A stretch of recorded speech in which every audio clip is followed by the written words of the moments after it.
internationale forskere har gjort fund af sprængstoffet nanotermit i ruinerne af de sammenstyrtede tårne, og sprængstoffet kan ikke stamme fra de 2 fly. Tværtimod tyder undersøgelserne på, at det formentlig i forvejen var anbragt i bygningerne, og der er altså tale om flere tons sprængstof. Og vi ved nogenlunde, hvor meget rester vi har fundet af ureageret termit. Det er the loaded gun, det her. Det er ikke det, der er blevet brugt. Det er det, der på af en eller anden grund ikke har reageret. Og så, vi snakker om tons, vi snakker om over 10 tons, måske 100 tons. 10 tons, 100 tons i 3 bygninger? Ja. Og vi taler altså ikke om materiale, som normalt indgår i bygninger af skyskrabere? Nej. Det er super avanceret materiale, det her. Men hvordan placerer man sådan noget i skyskrabere på alle etagerne? Altså hvordan man får det ind? Ja. På paller? Ja, det vil jeg da. Altså, hvis jeg skulle transportere de mængder, ville jeg da køre det ind på paller. Hvordan en lastbil, og så køre det ind på paller. Hvorfor har man ikke opdaget det noget før? Eller før? Hvem skulle opdage det? Portneren for eksempel, altså at man kører rundt med 10-100 tons nanotermit, som man placerer på etagerne i store sække, eller jeg ved ikke, hvad man gør. Altså, det undrer mig bare, at man ikke har opdaget det. Jamen, det spørgsmål skal du jo som journalist stille til det firma, som stod for kontrollen, for sikkerhedskontrollen i World Trade Center.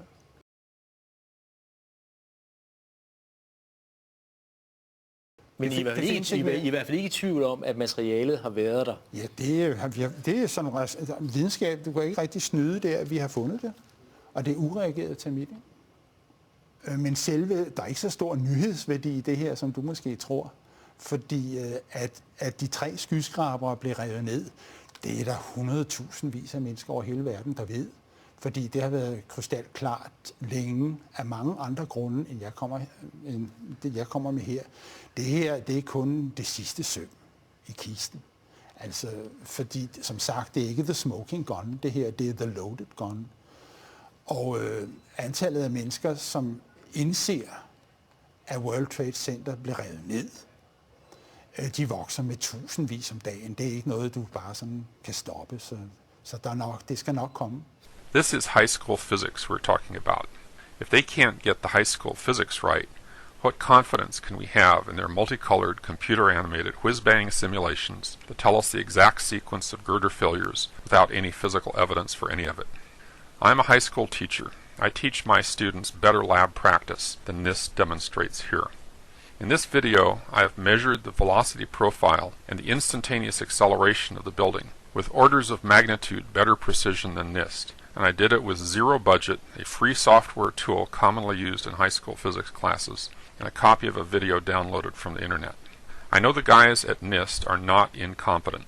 What I'm left to conclude is that their only purpose in even mentioning free fall is to muddy the water and derail the discussion. The rate of fall of the building is an embarrassment to the official theory. Free fall is a small detail in the whole complex analysis, but it is not a minor issue. Buildings cannot fall at free fall through themselves, because even a weakened building requires energy to break up the pieces, crush the concrete, and push things around. When the falling building pushes things, the fall is not free. The things push back, and the reaction forces will measurably slow the descent of the building. This is why one would reasonably expect crumbling structures to come down in a tumbling, halting, irregular manner.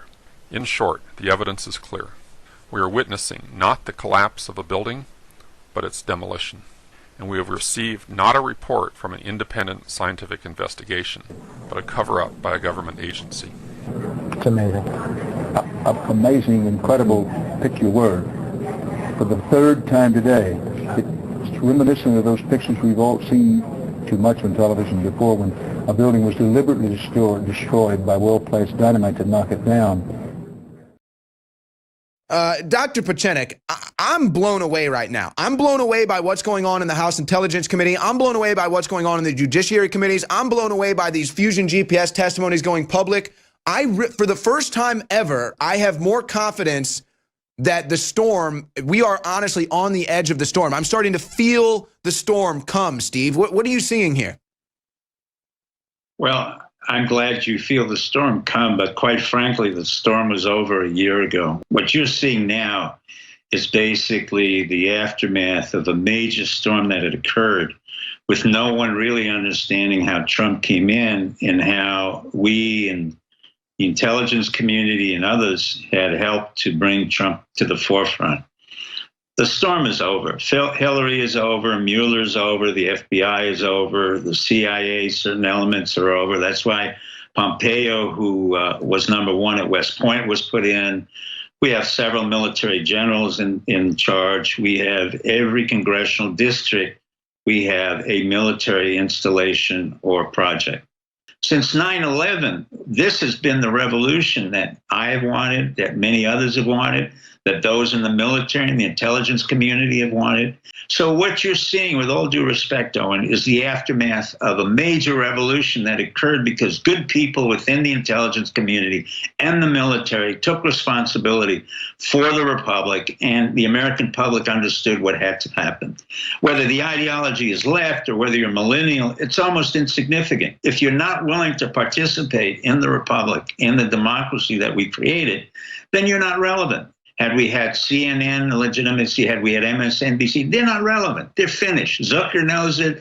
The industry knows it. Hollywood is finished. I mean, we've just taken down the FBI. Part of the FBI did a very good job in counterintelligence, for example. I want to get into this on the other side, because you talked about some things in your monologue there that I've never heard you actually talk about on air. So it sounds to me like you're willing to discuss it more. So let's get more into the secrets of the Trump revolution on the other side with Dr. Steve Pieczenik, because I think it's very important for the people to understand that this was a well thought out, well-concocted revolution by patriots inside intelligence communities, inside the military, to create a massive system, a thruster, if you will, for Donald Trump to penetrate the White House and get in this pro-American agenda that he's got in. Enlighten the audience about how this was thought out and concocted years before we even knew it was happening. Let's go back. I think the major precipitant for most people, we would say, would be the 9/11 episode. It was no question in my mind and the minds of others who'd been in the military and the intelligence community. That was the neocons, as we talked about. It was Bush, Cheney, Condoleezza, a whole bunch of them who'd been involved. And we had looked for access to outlets. And the radio outlets were very limited. And of course, the newspapers like the New York Times had been co-opted by an editor named Bill Keller, who was just a second-rate novelist. But more importantly, his father, his family was in the oil business, so they were connected to Cheney. So we knew a lot of the newspapers were compromised, the Washington Post, the New York Times, et cetera, et cetera. In turn, those of us who had served in the military, and I won't go into detail, and those of us who have been in the intelligence community began to understand that when the Iraq War was created and fabricated for no reason whatsoever other than the fact that they wanted to make Israel the central point of a Middle East policy and take down Saddam Hussein, and it had to do with oil and all other types of issues, they had already alienated many of us who understood that the neocon position was totally false. It was basically based on premises of nonsensical ideas that Israel would be the Middle East and we would be the primary power all over the Middle East. And they didn't understand that we would be engaged in wars most of the time. And so we had to neutralize the neocons. That's where I came in, and I understood each one of them. Wolfowitz, Pearl, Hadley, Sandy Berger, they'd all been at Cornell behind me. They'd also never served in our military. So we had a campaign where we hit the neocons personally and professionally on the air and with blogs. And at the same time, the military began to understand that when they were in Iraq, they were being used, and there was really no purpose to go in there and take out Saddam Hussein, as we see right now. And in fact, what happened is Iran became the real victor. The military's waking up as they were sent to these foreign wars that we don't belong in. Meanwhile, human intelligence was pushing out the real information. Correct. And in fact, what was happening is there was a division within the intelligence community, I could say, between our military intelligence, which is really what I've allied with most of my life, and the civilian or the CIA at that particular point in time. So we immediately understood that, one, we would go after Bush. Two, we would go after Clinton because Bush and Clinton had allied, and then we would go after the families. involved, and not physically, but intellectually, in terms of psyops, in terms of economic warfare. Dr. Steve Pieczenik has been breaking down the storm that's actually been brewing for decades now, a direct response to the false flag attack in New York City on 9/11. Patriots inside intelligence communities and the military decided to start acting then. And Dr. Pieczenik, you were just breaking this down, and you were kind of getting to the point now where members of the military that you were working with and intelligence agencies you were working with decided to jolt Trump into office. What happened was, in effect, the way we can summarize it is to say, between the Bush family and the Clinton family, they were completely self-destructive. And we saw that very quickly.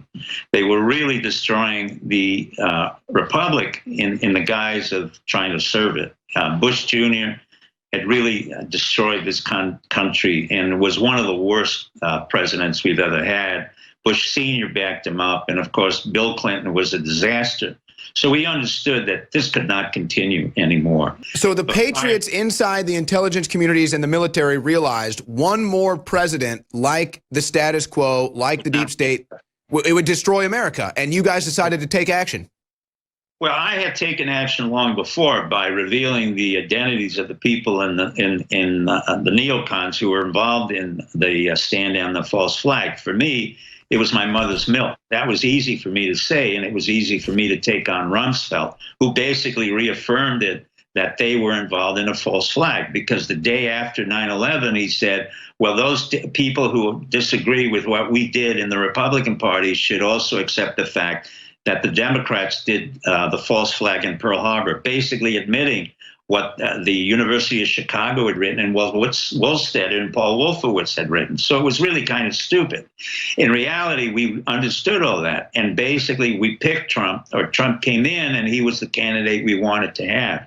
In turn, we were able to use other individuals. And I think in this case, Julian Assange should be commended for the amount of help that he provided America at a time when we were really in trouble. And that's why I've always proposed that he become an honorary American citizen. And that's what I would recommend to Trump, because he really did a lot for the Republic in terms of WikiLeaks. And in that WikiLeaks, we were able to reveal a lot of information that the public hadn't known. And so that was really a kind of what we say, a friendly conspiratorial a relationship. Now, in terms of the presidency itself, we had to let Obama finish up. People said, no, we should take him out. I said, that's nonsense. He's the president, let him finish up. Basically, his record will be almost nil and void, or null and void. And that's what Trump did. In effect, he uncovered or took apart everything that Obama did, and we realigned everything. So the intelligence community was cleaned out. What you're seeing now is the remnants of the revolution, where the people who were affected now realize what happened to them a year ago, but it's too late. And in fact, they were totally co-opted by my colleagues, my friends in the community, including the FBI and the CIA and military intelligence and the Defense Department. These were real Americans who were concerned about the Republic, and as well as civilians. So we had a real revolution. What you're seeing now is the debris of that revolution, and there's very little they can do about it. It seems like this is the storm about to hit. So I think the average American asks, now, what is the deep state response to them about to be exposed fully and perhaps even put in jail? But you're saying that the response to this, the storm, is actually kind of behind us now. They already had a year, 2 years. That's been their response. The fake Russia dossier, the fake collusion, Trump's a racist, everything about Trump. You're saying that was their response, and they've already lost. It's over for them. It's over. But I gotta go back to 9/11, because that's where we started this whole thing where you're breaking it all down about when the Patriots decided to actually try to save this country. It started years ago. Now we've reached this point. But going back to 9/11, I've heard different conspiracy theories. President Trump is obviously in the industry of building buildings. He knows about skyscrapers. What does President Trump know or think, or are you privy to anything Trump feels about the 9/11 attacks? Well, President Trump, I don't know him personally, but with all due respect, he said it very clearly years ago. He said those buildings were well constructed. He knew very well as a developer who was involved. He knew very well which Jews were involved. He knew very well which units of the Mossad operatives were involved. He knew everything about it. Whether he wants to talk about it, that's up to him. But he knew almost everything about 9/11. He knew almost everything about that building. There wasn't. Do you think we're getting closer to 9/11 truth, Dr. Steve Pieczenik? I think so. I think in time it'll come out, but it takes time for the American public to really absorb it, and for the New York Times to say, well, we made a mistake, and the Washington Post to say we made it. They're not going to do that. I think that that's why President Trump doesn't want to talk about it right now and just kind of go along with it as normal. Great stuff from Dr. Steve Pieczenik. That is truly amazing stuff. Dr. Pieczenik, thank you for joining us. We'll be right back with Mike Adams.